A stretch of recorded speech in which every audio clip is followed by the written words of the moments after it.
Hello guys, so this is Dr. Purvesh. Welcome to the Paracetamol show. Today we are having Dr. Vijay. When I was in Delhi, when I was preparing for step one, at that time I met Dr. Vijay in Delhi, and since 3 4 years, I know this guy. He's amazing guy, and uh, he's very super senior, but very down to earth and always willing to help. So recently he matched in pathology program in this March 2022 match. So first of all, congratulations, Dr. Vijay, and Thank you. welcome to this show. Yeah, Uh, can thank you you. can you tell our viewers about you, like little bit introduction? Uh, my name is Vijay Maridas Antony. Uh, I'm originally from Kerala, South India, and for MBBS, I got selected into all the Institute of Medical Sciences, New Delhi, in 2006, and I completed it around the end of 2011. And then for PG, I wanted to do pathology, so I cleared the entrance in July 2016 session and completed my MD in July 2019. And then I continued to do my SRship in another department. Like I was initially working in Department of Pathology, then I switched over to Department of Laboratory Medicine in the same institute. So I'm currently still in that job. So yeah. Great. So your UG and PG both are done from AIMS. Yes. Yes, great. Okay.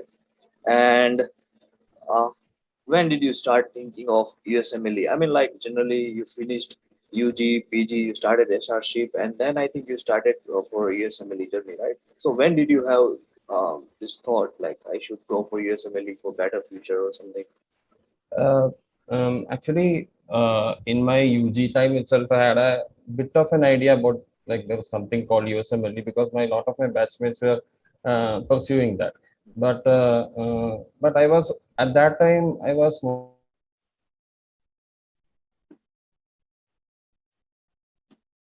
um, so yeah. So I had a bit of idea about USMLE, but I was not actively. I did not start preparing for that. So after my MD, actually I started rethinking about my USMLE, like during my beginning of my SRship, because my experience in my MD was that it was very hectic for me. So I could not as much spend enough time with books or something. It was mainly working. I gained some skills in that process, but I was not satisfied with that. So that's why that made me realize that I need a bit more training, at least to my level of satisfaction. So that made me think seriously about continuing my training uh, as an USMLE US residency in the form of US residency. So this was the thing. And the second thing was that I wanted to do basic research if possible. So opportunities like that, as far as I know, best would be available in US only. So at least give it a shot and see what's on the other side. And yeah, not like my policy is always like we should not regret after we get to a particular age that I had a chance to do something and I did not try it. So No, yeah. that's true. I mean, it's a real good motivation because after completion of post graduation, you are thinking about to redo it. Uh, that's a really good point, and that's a really courageous step. I cannot think about MBBS like redo. I Yeah. cannot think about to do MBBS again. Yeah. That's a very bold decision which you took, and you pursued this journey, and you continued preparation and everything, and finally you make it. You made it, right? Okay. And so, how's your preparation? How's your preparation journey? Where did you start? From where did you start, and what sources you used for that? Okay. So for as far as step one is considered, I decided like the important thing about preparation is that you should always start using resources which you can revise. You should not do too many resources. Like even if you do 5 resources completely, but only one time without any revision of that, it won't benefit you much. That is my experience. So do only what you can revise also within the time frame. So like that, I decided upon 3 resources, which is UWord, step one, then first aid for step one, and then third resource which I was Kaplan lecture notes. So what I would suggest is that always we can't like do without UWorld. UWorld is must. So the second resource in first aid is, if you to really utilize the book of first aid, like according to the organization, first they will give a basic kind of a overview of the principles, and second part will be based on organ systems, and the third part of the book will show all the resources. So like there are different grades of resources which they list, like A plus A, B, like that. Yes, correct. So the yeah, so that actually gives a good overview of the what all things are available for you in your disposal. So you should take the best of it and try to whittle down the list of resources, and uh, mm, like only a bite of what you can chew. So don't do too many things at the same time. Same time, So this, correct. yeah, yeah. Do So you this do what you think do you think that during the step one, any kind of, there are a lot of coaching institutions are there. Do you think those things are helpful or something, or just a waste of time, or you think like step one is more about self study? actually right now the scene is that step one earlier, there used to be a competition to get the highest scores in step one. But right now it's not that relevant because it has they have converted into pass fail. So I would not suggest to go to choose go and join a coaching institute for just for clearing pass step one. So my suggestion would be to really the basic fundamentals of our MBBS. If you are good enough, strong in that, you will get a good working knowledge. The issue in our syllabus is that in our MBBS, we are not exposed to the application level questions. So that will actually be covered in the you by doing UWorld itself. So I don't think you need to join the institute per se just for the sole purpose of getting used to the how to crack the questions. Yeah. Okay, and after first step, you gave for the step two, right? And so, Yeah. what was the preparation sources? Did you study step two CK first aid, or you just started question bank directly? Yeah, actually, the resources which I use for CK was a bit different. I used a UWorld that stays the same, like all in all steps, step one, step two, CK, and step three. So for the other resources, I used the master boards, which I got to know about through this Telegram groups, and the third resource was actually I should say the third resource, and that the priorities master board was third for me, and the second resource was I used a resource called online method. It Online was method. suggested by, yeah, online method. That resource was suggested by Dr. Janice. She was one of our friends in the group at that time.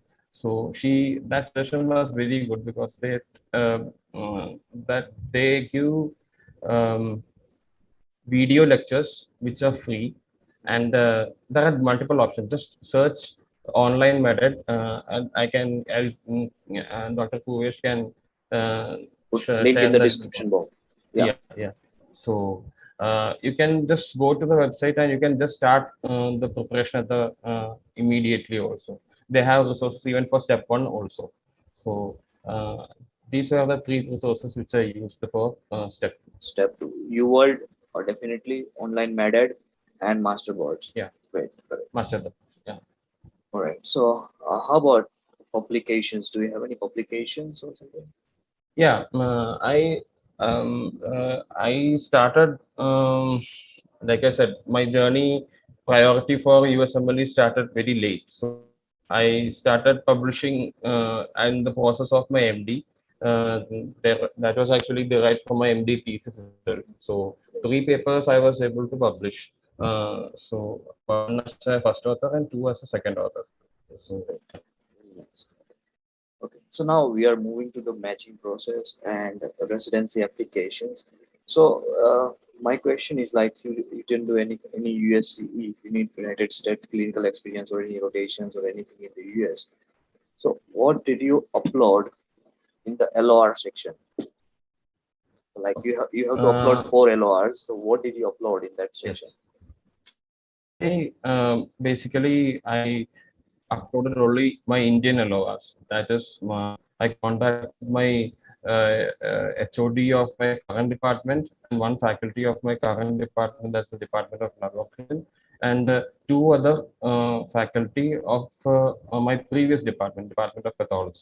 So all of them were very cooperative, and they were like really happy that I was trying to do this thing, and they supported in that. So yeah, actually, it was a yeah, I will tell my story some more later. Sure. Yeah. No worries. So this is a very strong LORs. This LORs are really strong because you are getting LOR from HOD of AIMS Delhi, and that's strongest LOR. Okay. All right. And the next question, how many interviews you had? Can you just share those things? I was lucky to get 15 interviews. 15 So interviews. yeah, yeah. Great. Congratulations. This is because of your profile, that how you created your profile. You are already established pathologist from well-known institutions like AIMS, right? And you had strongest LOR, your score was good, and 15 interviews. Great, very nice. And what was your reaction when you saw that you matched? It was actually it was just relief. I was not very ecstatic or something. Just happy that it worked because this was the I was lucky to get matched. This is not a standard way of matching because people do so much research going to US and completing step three also. But my situation was a, bit dicey, and I had to make a short decision in August, September that time in 2021. So because at that time it was the scene was I was like nobody starts the process having a total knowledge of everything. So my hope was uh, give uh, uh, s- give step three also and make my profile as strong as possible before applying. But as time progressed, I realized that I need to get ECFMG certified before Oh, giving step three, yes, correct, step. correct. So in 2001, the scene was that because of the pandemic, they had a freshly, like at that time only, they had a cancelled the CS. So instead of that, they started the pathways Yes, and OET and OET. OET. Yeah. So I cleared OET, but then and on pathway also per attempt is $900 charge, and the OET validity was only for 1 year One from year. what I 1 year, and every time and the ECFMB certificate also at that time it was valid only for around 1.5 years. Yeah. So now it is extended to 20, 2024. 2024, yeah. Yeah. So I had to make a decision at that time because uh, uh, and because in order to if I don't apply for match, then I'm going to apply in the next year. Then I might have to redo my OET OET. and OET. That was the thing. And other thing was that I had to collect LORs. I'm collecting it, and so yeah. So at that time I was thinking my I don't have any USLORs. Mm. So I could not get any observerships at that time because of the pandemic. I applied to more than 50 places, and none of them gave a positive kind of a Response. response. Yeah. So the next option for me was postdoc. So postdoc also we have to submit LORs. 3 LORs are required. So all this scenario like made me think that like this is the end of the road for now. So it's just try once. If I get matched, let's see what happens after that. Like I was fully prepared to go unmatched. So so like that I applied. By some God's grace, it worked out. Great, great. I mean, sometimes if you don't expect and you get something, that happiness is like you can't describe in a word, right? Yeah, yeah.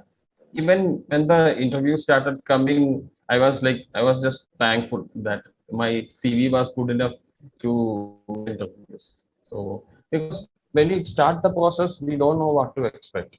Like if you follow my Twitter and all, you will hear about so many people getting unmatched consecutive years. So that's the reality of many people. So I'm just happy and thankful to get out of the process. And like, how did you prepare for interviews? Like, is there any resources for interview preparations? I used one resource in the same resource which I used for the preparation of my OET. It was an Australian agency.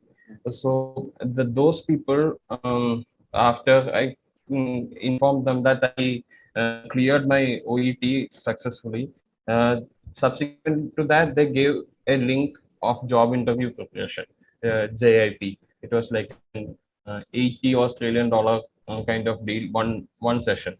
So that was quite some pointers they gave me.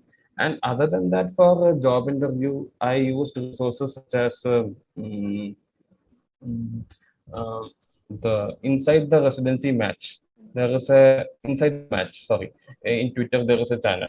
So they listed so many questions like how to tackle questions from the faculty, program director, residents, and like the interview process is a dynamic one. Like it's not just we are answering their questions, we are also supposed to ask them questions. So that because to show that we are genuinely interested in the program, we can't just say I don't have any questions to ask. That actually works against our favor. So, so those kinds of tips I got from that, and also for an important thing about interview is that always prior to going to the interview, you need to be sure about what is provided in the residency website. So, if you ask some questions which is of which information is already provided in the Or website, website? yeah, so it can work against your favor. So in order to like do a good performance in the interview, you need to be well prepared in that manner. Okay. And any mistakes you want to share with us? Like, you want to tell us your any kind of mistakes that other people should not do? um, I would suggest for future aspirants, right now the scene is that because the clinical skills examination is not there. They are going to actually introduce more of the CS type questions into the step one and step CK. So I don't think it is just sufficient to like you all. There are three packages: step one CK and then step three packages there. So I would suggest for people who are from now going to appear into the USMLE examination to start study or as much as the blocks the package is possible.